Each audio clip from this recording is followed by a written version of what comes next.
Entonces, ubiquémonos ya en el estudio de la política. Y en este sentido, nosotros vamos a rescatar tres enfoques que nos permiten comprenderla de distinta manera. En un primer lugar, tenemos el enfoque institucionalista o el institucionalismo. Básicamente, lo que este enfoque busca es conocer la naturaleza de las instituciones gubernamentales. Este enfoque tiene una serie de características como el legalismo, es decir, el papel que cumple la ley en el funcionamiento de estas instituciones, el estructuralismo, la estructura, cómo está organizada las instituciones, el holismo, es decir, la manera integral de funcionar, funciona como un todo, el historicismo, que es la relación que guarda con un contexto histórico particular, y el análisis normativo, ¿no? O sea, que busca el buen funcionamiento de estas instituciones, ¿no? Este enfoque, el enfoque institucionalista, ha estado vigente por mucho tiempo, por muchos siglos incluso, ¿no? Entonces, para más o menos entender cómo fue variando, vamos a hacer brevemente un recuento de lo que implicó en cada una de estas etapas.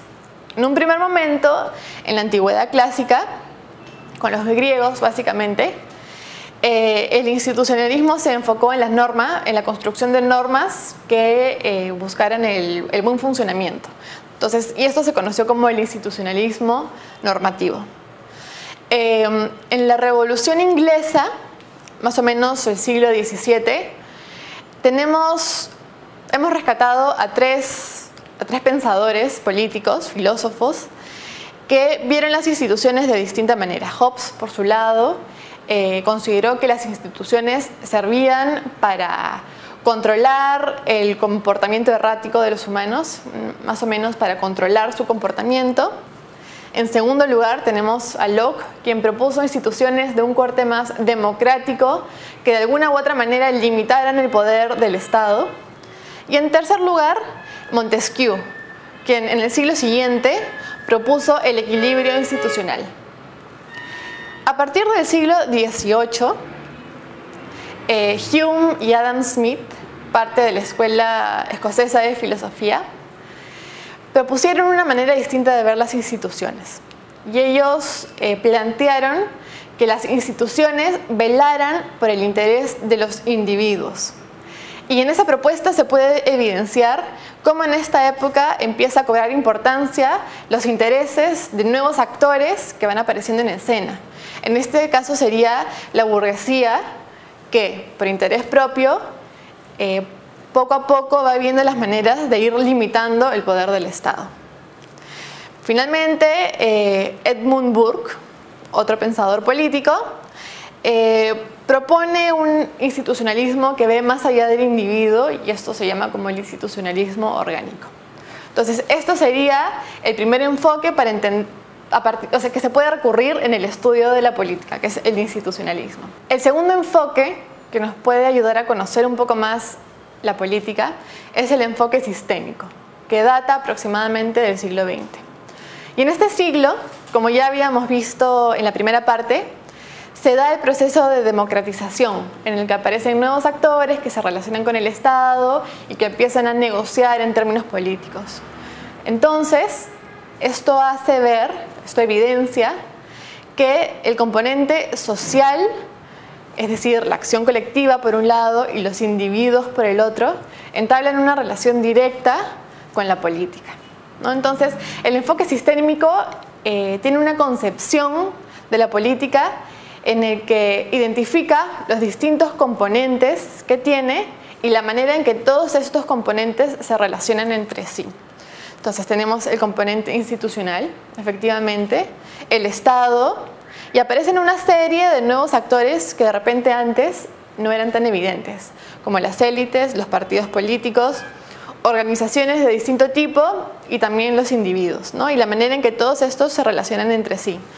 Todo esto entendido en el marco del sistema social. Es decir, si este grupo de actores y de elementos y de relaciones conformaban el sistema político, el cual puede ser entendido como un todo aislado siempre y cuando sea en términos analíticos, hay que recordar que en la práctica el sistema político forma parte de uno más amplio, que es el sistema social. Entonces, el enfoque sistémico tiene una serie de elementos importantes que son los siguientes. Las acciones políticas son su unidad fundamental, es decir, todos los actores convergen para actuar políticamente. Estos actores no pueden repetir roles, los roles están diferenciados. El sistema funciona de manera integrada, es un todo integrado. Y finalmente, hay una relación entre el sistema con el resto de la vida social, es decir, hay una retroalimentación entre ambos. Por un lado, la sociedad o la vida social plantea demandas que el sistema político recoge y que devuelve al sistema social a partir de las propuestas que se hace para solucionar estas demandas. El tercer enfoque, finalmente, es el enfoque neoinstitucionalista. Entonces, a partir del neoinstitucionalismo se empiezan a recoger de repente aportes anteriores. Y finalmente lo que se tiene es, sí, el estudio de las instituciones, pero no como una unidad estable, sino como un elemento que a través de relaciones de influencia, de determinación, de estructuración, de condicionamiento, entre otro tipo de vínculos, entabla una relación con actores políticos y o con el juego político en términos generales. Entonces es una visión mucho más dinámica de las instituciones. Y las instituciones vistas como elementos estructurados a partir de la democracia, del sistema político y de las prácticas políticas.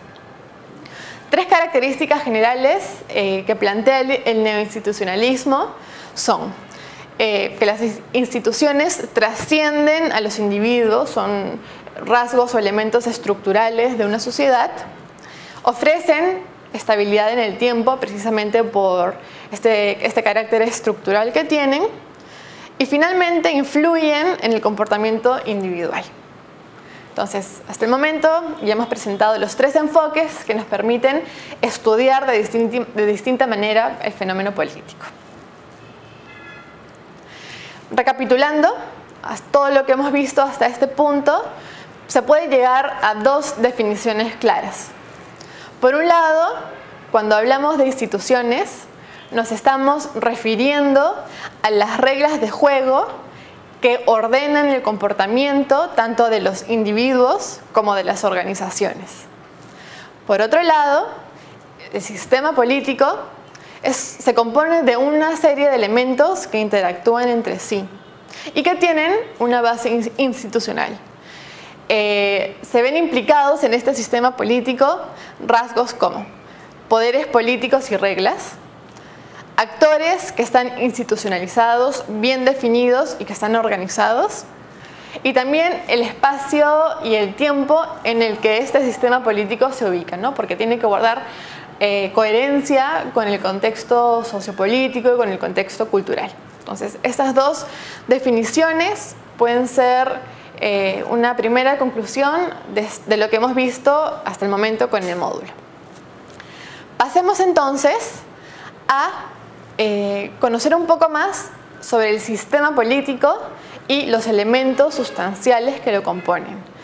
Esto es un aporte de Dieter Nolen. Dieter Nolen es un politólogo alemán muy reconocido en el tema, quien plantea lo siguiente. El sistema político, visto como una unidad, se compone de tres elementos: el sistema de gobierno, el sistema de partidos políticos y el sistema electoral.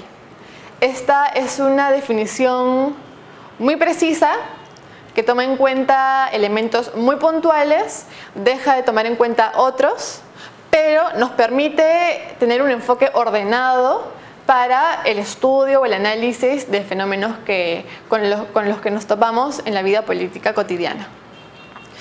¿Y qué nos permiten estos elementos y este entendimiento del sistema político?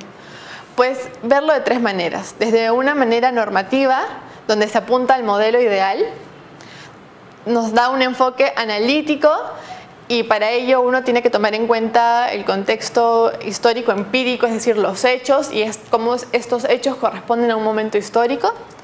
Y el enfoque operativo, ya que es una oscilación entre la política y la ciencia política como ciencia de estudio, como disciplina de estudio.